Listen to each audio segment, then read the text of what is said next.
미국이 호르무즈에서 잔인한 행동을 했고 이는 중국의 모든 것을 변화시킬 것입니다. 중국은 이란이 어떻게든 해협을 통제할 수 있고 공급다리가 시계처럼 계속 운영될 것이라고 항상 믿어왔습니다. 그러나 미국 해군이 중국에서 이란으로 가는 배의 선원과 선장을 압류하면서 모든 균형이 한 번에 바뀌었습니다.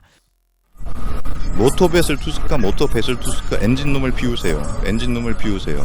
우리는 당신에게 무력화 사격을 가할 준비가 되어 있습니다. 4월 19일 아침에 급습은 중국의 모든 호르무즈 다리를 폐쇄했고 이 조치는 호르무즈뿐만 아니라 주하이에서 반다르 아바스까지 이어지는 중국의 모든 해상 경로를 위협합니다. 센트콤 성명에 따르면 그 배는 이란 국기를 달고 있었고 중국에서 출발하여 6,000km 경로를 따라오고 있었다. 이란과 중국 모두에게 그 배에는 미국의 봉쇄를 무릅쓸 가치가 있는 무언가가 있었던 것이 분명하다. 미 해군에 의해 압류된 MV 투스카 화물선은 중국 남부의 주하이 항에서 출발했으며 이곳은 이란이 탄도미사일에 사용되는 로켓 연료의 전구체를 확보하는 장소로 워싱턴 포스트가 지목한 곳입니다. 센트쿰에 따르면 그 배는 북아라비아해에서 시속 17노트로 반다르 아바스를 향하고 있었습니다. USS 스프루언스는 6시간 동안 경고를 발령했습니다. 그 배는 멈추기를 거부했습니다. 스프루언스는 기관실에 발포했습니다.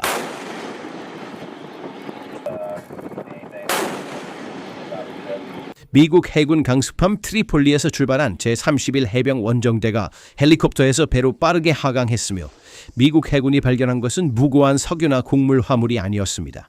월스트리트 저널에 따르면 워싱턴 포스트의 주장과 트럼프의 명백한 암시로 그것은 폭탄 재료였습니다. 중국은 그것을 언급할 수 없었습니다. 이란은 그것을 인정할 수 없었습니다. 그러나 단 한 번의 급습으로 전체 네트워크가 드러났습니다. 현재 상황은 매우 위급하며 이란과 중국 모두에게 더 악화될 것으로 보입니다. 월스트리트 저널은 그 배를 이란의 탄도미사일 프로그램을 위한 화학물질을 운반한 혐의를 받는 함대의 일부로 묘사합니다. 같은 함대에 속한 다른 배들은 작년에 중국에서 이란으로 1,000톤의 고체 미사일 연료 전구체를 운반했습니다. 그렇다면 투스케는 무엇이 있었을까요? 미국은 아직 공식 성명을 발표하지 않았지만 전문가들은 봉쇄를 뚫고 들어갈 만한 가치가 있는 무언가가 있었음이 분명하다고 말합니다. 퍼클로레이트 나트륨, 전자부품, 금속 파이프, 이것들이 의심되는 가능성입니다. 이것들은 폭탄 제조 재료이며 그 직후 트럼프는 이를 확인이라도 하듯이 그들이 찾지 못했다고 밝혔습니다. 우리는 어제 멈춰서 어떤 물건이 실려있던 배를 잡았습니다. 그 물건들은 별로 좋지 않았습니다. 아마도 중국에서 온 선물일지도 모릅니다. 잘 모르겠어요. 그리고 트럼프의 발언은 그 배가 폭탄 제조 재료를 운반하고 있었을 가능성을 매우 높게 강화합니다. 아직 확인된 화물 목록은 없지만 미국의 진행 중인 분석이 이러한 주장을 확인한다면 그 결과는 엄청날 것입니다. 트럼프는 시진핑이 약속을 어겼다고 공개적으로 비난했습니다. 이러한 비난은 보통 비공개로 이루어지지만 트럼프는 CNBC 카메라 앞에서 이를 의도적으로 했습니다. 하지만 저는 조금 놀랐습니다만 왜냐하면 저는 시지속과 매우 좋은 관계를 가지고 있고 이해가 있다고 생각했기 때문입니다. 하지만 괜찮습니다. 전적이란 그런 것이죠. 맞죠? 베이징의 반응은 즉각적이고 예측 가능했습니다. 중국 외교부는 악의적인 연관성을 부인했습니다. 그 배는 중국 국적도 아닌 외국 컨테이너 선박이라고 설명했습니다. 추측에 대해 반박했습니다. 그러나 아나돌루 통신에 따르면 베이징은 미국이 이란 선박을 가로챈 것에 대해 우려를 표명했다고 선언했으며 이는 우리와는 무관하다고 하면서도 그 행위에 불편함을 느낀다고 말한 것이다. 그러나 역사적 현실은 다르게 말한다. 중국과 이란의 군사협력은 1980년대로 거슬러 올라간다. 이란 이라크 전쟁 동안 베이징은 테헤란에 무기를 공급하기 시작했습니다. 냉전 이후 시대에 중국은 이란의 미사일 기술을 제공했습니다. CSS-8 전술 미사일은 이란의 톤다르 프로그램의 기초를 형성했습니다. C-802 함대함 미사일은 호르무즈에서 이란의 해군 능력을 형성했고 실크원 미사일 기술 이전은 미국의 제재를 촉발했습니다. 유엔의 금수 조치로 인해 이러한 이전은 이종 용도 기술로 제한되었지만 완전히 중단되지는 않았습니다. 미국은 반복적으로 중국 기업들을 제재 목록에 올렸지만 새로운 기업들, 새로운 경로들, 새로운 중개자들이 계속 등장했습니다. 최근 몇 년 동안 두 나라는 25년 포괄적 전략적 파트너십 체계 내에서 관계를 심화시켰습니다. 에너지와 무역에 초점을 맞춘 것으로 보였지만 정부 보고서는 일관되게 이중용도 부품 공급을 지적했습니다. 중국이 이란 석유 수출의 90%를 구매하면서 민간용으로 표시된 기술을 군사 전환에 적합한 형태로 되돌려 보내고 있었습니다. 중국 남부 해안의 국방산업 중심지 근처 주하이 항구에 투스카가 방문한 것은 이 공급망이 40년 동안 계속되어 왔다는 가장 구체적인 증거입니다. 베이징은 이제 공영에 처해 있습니다. 한편 시 주석은 몇 시간 전 MBS에게 호르무즈 해협은 국제 수로이며 개방되어 있어야 한다고 말했는데 이는 중국이 이란의 해협 통제에 반대 입장을 취한 것을 의미했다. 다른 한편으로는 중국과 연관된 선박이 이란으로 미사일 부품을 운반하다가 적발되었다. 이 두 입장은 서로 완전히 모순된다. 중국은 해협을 열라고 말하면서도 해협이 닫힌 동안 이란의 무기를 밀수하는 것처럼 보입니다. 그리고 베이징의 선택지는 제한적입니다. 부인하면 이미 그렇지만 증거가 나오면 신뢰를 잃게 됩니다. 수용하면 트럼프에게 지렛대를 넘겨주게 되고 미국 제재가 중국 기업에 타격을 줄 것입니다. 미국은 전략적으로 이 카드를 사용하여 미중 무역 협상에서 지렛대를 얻기 위해 적절한 시기에 화물 분석을 공개할 것입니다. 트럼프가 전쟁이 이렇게 작동한다고 말할 때 그는 실제로 무역도 이렇게 작동한다고 말하는 것입니다. 모든 면에서 중국에 대한 압박이라는 이 작전을 해적으로 규탄하고 보복을 위협했습니다. 그러나 세계의 항공모함 전단에 둘러싸여 호르무즈를 통제할 수 없고 석유 수출이 제로인 국가는 보복 능력이 매일 줄어들고 있습니다. 이란의 자국 선박이 봉쇄를 뚫으려 했으나 실패했습니다. 6시간 동안의 경고에도 불구하고 멈추기를 거부했고 기관실의 공격을 받았습니다. 군사적 영향은 아직 확인되지 않았지만 엄청난 잠재력을 가지고 있습니다. 만약 그 배가 정말로 미사일 연료 전구체를 운반하고 있었다면 이란의 탄도미사일 프로그램은 직접적인 타격을 입은 것입니다. 샤합과 에마드급 미사일은 리야드에서 테라비브까지 목표를 타격할 수 있으며 염소산 나트륨이 없으면 이 미사일들의 생산은 중단될 것입니다. 하지만 아마도 가장 큰 타격은 정보 분야일 것입니다. 컨테이너를 스캔함으로써 미국은 이란의 공급망을 파악할 수 있는 능력을 갖추게 됩니다. 어떤 회사들이 공급하는지, 결제 채널이 어떻게 작동하는지, 유령 회사의 구조가 어떤지 알 수 있습니다. 전 미국 유엔 대사 니키 헤일리는 이미 X에 이렇게 썼습니다. 그 배는 중국에서 이란으로 향하고 있었으며 미사일용 화학물질 운송과 관련이 있습니다. 이는 중국이 이란 정권을 지원하고 있다는 것을 상기시킵니다. 물류 채널이 끊기면 재건에는 몇 달이 걸리며 새로운 채널은 모두 미국 정보기관의 감시 대상이 될 것입니다. 그리고 이 사건은 중동뿐만 아니라 전 세계 권력 균형에 반향을 일으키고 있습니다. 단 한 척의 선박 압류가 세 대륙에 걸쳐 전략적 계산을 뒤흔들고 있습니다. 지정학적 차원, 미국은 인도태평양에서 중동까지 해상 지배력을 강화했습니다. 호르무즈에서 이란 선박을 저지한 것은 대만 해협이나 남중국해에서도 같은 일을 할 수 있다는 신호입니다. 중국의 1대1로 이니셔티브 물류경로 주하이에서 반다르 아바스까지에서는 미국의 직접적인 범위 내에 있음을 입증했습니다. 미국은 이란뿐만 아니라 중국의 글로벌 공급망도 겨냥할 수 있음을 보여주고 있습니다. 이 선례는 스카바로 암초, 바시 해협, 말라카 해협에 적용됩니다. 미 해군은 원하는 곳 어디에서든 어떤 선박도 멈출 수 있음을 증명했으며 중국은 이를 막을 수 없었습니다. 지정학적 경제 차원, 선박 압류는 호르무즈 봉쇄를 강화하고 석유 시장을 흔들고 있습니다. 이란은 이미 하루 수출 수익 1억 5천만 달러를 잃었습니다. 트럼프는 5억 달러라고 주장합니다. 이번 압류는 이란으로 향하는 모든 선박이 위험을 안고 있다는 메시지를 전달합니다. 보험료가 오를 것입니다. 무역 경로가 재평가될 것입니다. 중개회사들은 2번 생각할 것입니다. 중국이 이란에서 구매하는 저렴한 석유의 흐름이 중단되면 베이징의 에너지 안보가 직접적으로 손상되고 미국의 해상 지배력은 중국이 자국의 무역로조차 안전하게 지킬 수 없다는 것을 전 세계에 보여주었기 때문에 위안화의 국제화 노력을 늦춥니다. 달러의 지배력이 강화되는 반면 대안으로서의 위안화의 주장은 약해집니다. 러시아, 중국, 이란 삼각 축도 타격을 받고 있습니다. 모스크바는 마찬가지로 이란을 지지합니다. 라브로프는 미국의 봉쇄가 불법이라고 주장하며 이란의 핵 권리를 옹호하고 안탈리아에서 미국의 진정한 목표는 이란의 석유를 통제하는 것이라고 말했습니다. 그러나 같은 라브로프는 중국에 우리는 위기로 영향을 받은 국가에 에너지를 공급할 준비가 되어 있다고 제안했으며 이는 러시아가 이란이 잃은 석유 시장을 채울 준비가 되어 있음을 의미합니다. 이 포착은 3자 축이 문서상으로 보이는 것만큼 견고하지 않다는 것을 증명합니다. 지원 채널이 끊어졌습니다. 러시아는 이란의 약화로 이익을 얻고 있으며 중국은 이란의 방어보다 자국 선박의 안전을 더 중요시한다는 것을 보여주었습니다. 축은 약화되고 있으며 미국은 이를 알고 있습니다. 걸프 국가들과 이스라엘은 이 발전을 환영했을지도 모릅니다. 이란의 미사일 위협이 줄어들고 있습니다. 리야드, 아부다비, 테라비브는 샤합과 에마드 미사일의 사정권에 있어 이는 실질적인 안보 이익입니다. 사우디아라비아와 아랍에미리트는 미국의 지원이 단순한 수사가 아니라 구체적이라는 것을 보고 있습니다. 워싱턴은 선박을 멈추고 화물을 압수하며 공급망을 붕괴시키고 있습니다. 이스라엘은 전략적 이점을 얻고 있습니다. 이란의 탄도미사일 능력이 감소할 때마다 이스라엘의 전략적 깊이가 증가합니다. 그러나 예멘의 후티, 이라크 민병대, 레바논의 헤즈볼라 잔당은 보복을 위해 동원될 수 있어 지역 불안정의 위험이 증가할 수 있습니다. 비대칭 전쟁은 대칭적인 승리로 끝나지 않으며 이 사건은 국제법도 시험하고 있습니다. 미국의 작전은 항해의 자유와 제재 집행 원칙에 따라 방어되고 있으며 미국 봉쇄 체제 내에서 제재된 선박을 정지시킨 것입니다. 이란은 이를 공해상에서의 해적으로 부르며 보복을 위협하고 있습니다. 유엔 해양법 협약은 이러한 개입을 논란의 여지가 있게 만듭니다. 미국과 이란 모두 협약에 서명했지만批准하지 않았습니다.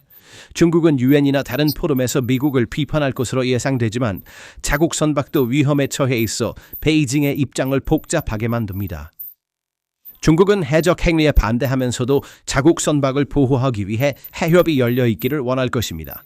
이는 서로 모순되는 두 가지 입장입니다. 미국 실험실에서 진행 중인 것으로 추정되는 화물 분석은 국제 제재 확대를 초래할 수 있습니다. 중국과 관련된 기업들이 표적이 될 수 있으며 이는 미중 무역 전쟁의 새로운 전선을 열 수 있습니다. 이란의 공급망이 드러날 수 있으며 중개국이 어떤 나라들인지, 어떤 회사들이 위장 회사인지, 어떤 항구들이 사용되는지 모두 타키스탄의 평화회담을 가리게 됩니다. 왜냐하면 미국이 이제 협상 테이블에서 우리가 협상하는 동안 당신들은 배로 미사일 부품을 밀수하고 있었고 우리는 당신들을 잡았다고 말하고 있기 때문입니다. 신뢰가 약화되었고 신뢰 없이는 어떤 거래도 성사될 수 없습니다. 트럼프는 휴전 연장이 매우 가능성이 낮다고 말했다. 반스는 이슬라마바드로 출발했지만 이란은 회담에 참여할지 여부를 결정하지 않았다. 설령 합의가 이루어지더라도 미국은 휴전 기간 동안 이란이 무엇을 했는지 알고 있으며 그 지식은 앞으로의 협상과 관계없이 미국의 손에 남아있을 것입니다. 배에서 나온 증거는 미국의 협상력을 영구히 강화시켰습니다. 우리는 미국의 협상력이 테이블에서 영구히 강화되었다고 말했습니다. 그래서 왜 중국은 미국의 이 강경 조치와 압류한 선박에 대해 즉각적인 군사적 또는 외교적 보복을 할 수 없는 걸까요? 왜 중국은 이렇게 무력한 걸까요? 중국의 이란에 대한 분노를 이해하려면 먼저 베이징의 계산을 살펴봐야 합니다. 호르무즈 해협은 중국 에너지 안보의 생명선이며 따라서 거대한 산업기계의 생존 보장입니다. 중국 전체 원유 공급의 35%에서 50%가 이 30마일 길이의 해협을 통과합니다.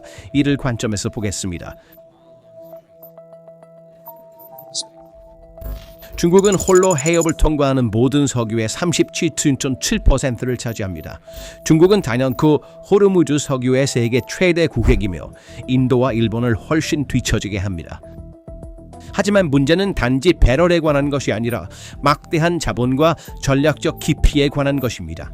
사우디아라비아, 아랍에미리트, 쿠웨이트, 중국에게 걸프 국가들은 단지 석유뿐만 아니라 수십억 달러의 투자와 시장 기회를 의미합니다. 중국의 원유 수입의 42%가 이들 국가에서 직접 들어옵니다. 아랍에미리트와의 무역량만 해도 90억 달러를 초과했습니다. 중국은 이들 국가의 항구, 자율 시스템, 통신 인프라에 막대한 이해관계를 가지고 있습니다. 걸프 지역은 중국의 1대1로 구상의 주요 초점 중 하나입니다. 아랍에미리트의 칼리파 항구에는 중국 기업 코이스코의 터미널 투자가 있습니다.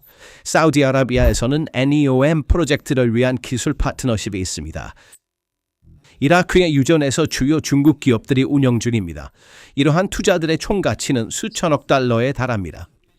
이란이 걸프 지역에 미사일을 발사할 때마다 중국에 금괴 타격을 줍니다. 이것이 베이징의 진정한 분노의 원인입니다. 호르무즈 해협이 닫혀있는 한 중국 경제에 대한 압박은 기하급수적으로 증가하고 있습니다. 반기적으로 중국은 비교적 편안합니다. 중국은 13억 9천만 배럴의 전략적 석유 비축량을 보유하고 있습니다. 이 비축량은 약 121의 소비를 충당합니다. 게다가 바다에서 대기 중인 수백만 배럴의 브유 재고가 있습니다. 베이징은 이미 정제 연료 수출을 금지하여 국내 시장을 보호했습니다.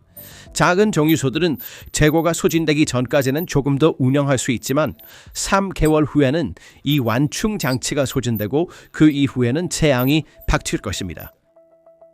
유가가 $100에서 $150 범위로 치솟을 수 있고 인플레이션이 폭발할 수 있습니다. 물류 비용이 2배로 증가할 수 있습니다. 중국의 수출 의존 경제는 급격히 멈출 수 있습니다. 공장들은 연료를 찾지 못할 수 있고 컨테이너 비용이 천정부지로 치솟을 수 있으며 공급망이 붕괴될 수 있습니다. 중국 산둥성에 집중되어 있는 수백 개의 소규모 독립 정유소들은 저렴한 제재된 이란산 석유로 유지되고 있으며 파산할 수 있습니다. 이 정유소들은 중국 전체 정제 능력의 약 4분의 1을 차지합니다. 이란산 석유가 중단되고 글로벌 시장에서 정가를 지불해야 한다면 그들의 마진은 제로 이하로 떨어질 것이며 이러한 정유소의 붕괴는 단순한 에너지 위기가 아니라 고용 위기를 의미할 것입니다. 더 넓은 경제적 전망도 암울합니다. 중국의 국내 총생산 성장률은 이미 5% 아래로 떨어졌습니다. 에너지 충격은 이를 더욱 낮출 것입니다. 베이징의 즉각적인 휴전과 대화 요청은 평화를 사랑해서가 아닙니다. 다가오는 경제 위기에 대한 두려움입니다. 중국은 이란을 구하고 싶어 하지 않으며 자신의 경제를 구하고 싶어 합니다. 둘 중 하나를 선택해야 할 때 중국은 주저없이 이란을 희생할 것입니다. 해협이 폐쇄되면서 중국은 산업을 유지하기 위한 긴급 대안을 찾고 있습니다. 첫 번째 옵션은 사우디아라비아와 아랍에미리트가 운영하는 호르무즈를 우회하는 파이프라인입니다. 우리가 앞서 자세히 분석했듯이 사우디아라비아의 페트로라인 파이프라인은 홍해로 하루에 700만 배럴로 확장되었습니다. 아랍에미리트의 후자이라 파이프라인은 150만에서 180만 배럴을 운반합니다. 이 파이프라인들은 중국에 도달하는 일부 석유를 확보하지만 전부는 아니며 홍해 경로는 후티의 위협을 받고 있습니다. 두 번째 옵션은 카자흐스탄과 투르크메니스탄에서 파이프라인을 통해 운송되는 석유와 가스입니다. 그러나 이러한 파이프라인의 용량은 제한적이며 빠르게 증가시킬 수 없습니다. 인프라 투자는 수년이 걸립니다. 세 번째 옵션은 나이지리아, 앙골라, 브라질에서 유조선을 통해 휘발유를 가져오는 것이지만 이 경로는 길고 비용이 많이 들며 호르무즈 해협을 통해 오는 양을 맞출 수 없습니다. 희망봉 경로를 택한 유조선은 호르무즈 해협 경로에 비해 바다에서 15일에서 20일 더 오래 머뭅니다. 이는 완전한 물류 악몽입니다. 네 번째 옵션은 액화 천연가스 대체입니다. 카타르의 대규모 액화 천연가스 수출은 호르무즈 해협을 통과하며 그것들도 중단되었습니다. 중국의 액화 천연가스 수입은 최근 몇 년간 급증했습니다. 호주와 미국이 대체 LNG의 공급원이 될 수 있지만 미국으로부터 LNG를 구매하는 것은 현재 전쟁 중인 이란과의 협력 노력과 충돌합니다. 모든 에너지 옵션에는 외교적 비용이 따릅니다. 중국이 에너지 공급을 확보하기 위해 노력하는 가운데 자체적인 지정학적 모순과 충돌하고 있습니다. 이러한 무력감과 지정학적 긴장 속에서 MV 터스커는 현재 미국의 구금 상태에 있습니다. MV 터스커는 이제 미국의 손에 있습니다. 그 컨테이너들은 스캔되고 있습니다. 그 배에서 나온 증거는 미국이 이란과 중국을 상대로 영구적인 지렛대로 사용할 수 있습니다. 배가 멈춰졌지만 멈춰진 것은 단순한 배가 아닙니다. 40년 동안 운영된 중국의 은밀한 공급망이 드러났습니다. 이란의 휴전 전략이 무너졌다. 러시아, 중국, 이란 3자축이 약화되었고 호르무즈에서 남중국해까지, 홍해에서 대만 해협까지 미국의 글로벌 해양 지배가 다시 한번 확인되었다. 미국은 원하는 곳 어디에서든 어떤 배든 멈출 수 있음을 증명했고 중국은 이를 막지 못했다. 트럼프가 시진핑에게 보낸 메시지는 공중에 떠 있다. 내가 너를 잡았다. 다른 선물을 보내지 마라. 그리고 트럼프의 전쟁은 이렇게 작동한다는 발언은 사실 훨씬 더 넓은 메시지를 담고 있다. 세계 질서는 이렇게 작동하며 우리가 그 질서를 운영한다. 그렇다면 중국은 이에 어떻게 대응할 것인가? 이라는 물류 채널을 재건할 수 있을까? 선박 화물의 전체 분석은 무엇을 드러낼까요? 그리고 이번 포획이 미중 관계에서 돌아올 수 없는 지점을 의미할까요? 이에 대해 어떻게 생각하시나요? 댓글로 의견을 공유해 주세요. PPR 글로벌을 구독하고 알림을 켜서 우리의 분석을 계속 받아보세요. 효소대 김실성센터